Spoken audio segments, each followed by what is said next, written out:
দেখবেন সকল্ড বিভিন্ন জায়গায় চুল কাটতে গেলে চুলটা কাটার পর তারা একটু স্ট্রেটনিং করে দেন এবং তারপর শ্যাম্পু করে দেন, তারপর একটু সেরাম নিয়ে ইউজ করে দেন মাথায়। একটা সুন্দর পারফিউম সেরাম তিনি ব্যবহার করছেন।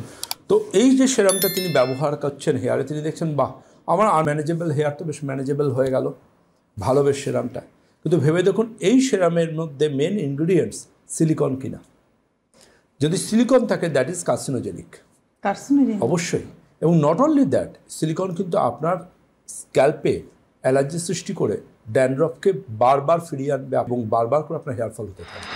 শ্যাম্পু ইউজ করলেন তারপরেও ড্যান্ড্রফ, শ্যাম্পুর কোনো কেমিক্যাল থেকে অ্যালার্জি হতে পারে, বিভিন্ন কিছু থেকে। বিশেষ করে লক্ষ্য করবেন যারা হেয়ার কালার ইউজ করেন বা ডাই ইউজ করেন, তাদের ক্ষেত্রে দেখবেন ভীষণ কমন পাবেন স্টিকি ড্যান্ড্রফ। মানে ওটা এতটাই ক্ষতি করে স্ক্যাল্পের যে স্টিকি ড্যান্ড্রফ মানে that is converted to seborrhoeic dermatitis, মানে চামড়া ধরে চুল সমেত স্ক্যাল্প সমেত উঠে আসছে, দেয়ালের প্লাস্টার ভেঙে পড়ার মতো স্ক্যাল্প সমেত উঠে আসছে।